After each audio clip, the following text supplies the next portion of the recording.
Hi guys! For today's vlog, tayo ay magtitipid hacks. Yes guys, ito ay gagawin ko ngayon for today's video ay gagawa ako ng pamalit ko sa aking Energen. So ito kasi guys, recently talagang napapamahal ako sa paggastos dahil once a day ay nakaka 12 pieces ako ng Energen. So dahil nga lagi para akong nabibitin sa tubig, gawa nga ng syempre nagpapa-breastfeed ako, medyo namamahalan ako sa ganong sistema. Kaya ang ginawa ko ngayon, eto nga nag-grocery kami. Tapos etong Milo, ayan. Tapos meron din tayong Bear Brand at meron din tayo ditong oatmeal. Ang oatmeal na to guys is matagal na siya dahil matagal na siya naka-stock dito sa amin.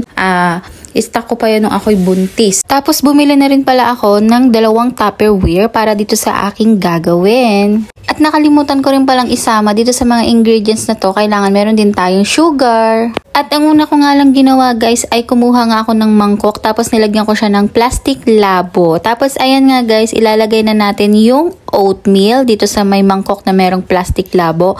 Tapos isunod naman natin ang Bear Brand.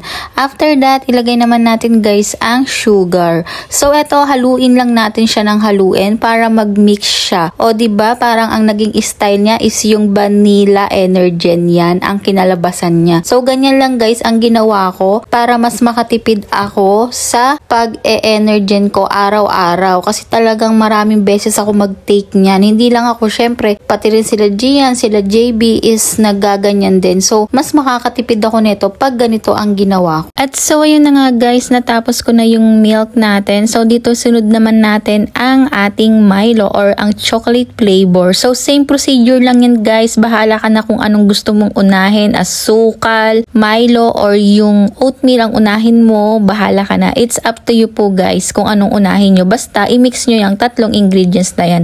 So, eto ngayon, ang ginagawa ko naman is yung Milo ang iminimix ko sa kanya together with sugar at saka ng oatmeal. Ayan, paghahalo-haluin ko siya, bali ang magiging outcome niyan is magiging chocolate Energen naman siya. So, i-mix lang din natin ng i-mix guys para naman maghalo yung pinaka-ingredients niya. Para sa akin, mas nakakatipid eto kesa mag-per sachet tayo, diba? At syempre, dito sa bahay, malakas sila sa asukal. So, monthly, nagko-consume ako ng 2 kilo ng asukal. Kaya ang gagawin ko ngayon, pag ganito yan ang ginagawa namin is makakatipid kami dahil timplado na yung sugar niya. At so, ayan na nga guys, for dasalin na ngayon ang Ferson. So, ilalagay ko nga siya dito sa 2 Tupperware na binili ko. Dito sa green, dito yung chocolate flavor. At dito naman sa white, dito ang milk flavor. O kumbaga sa Energen is vanilla flavor. So, ayan nga guys, tipid hacks yan para sa mga mami na talagang gusto din magtipid.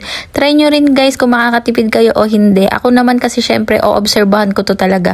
Ayan guys, pwede nyo pandagdagan yan kung talagang feeling nyo hindi pa sakto yung mga ingredients na nilagay nyo. Ayan, for the halo ulit ngayon ang person. So, ganyan lang guys yung ginagawa ko. I-try nyo rin. Baka makatipid kayo guys.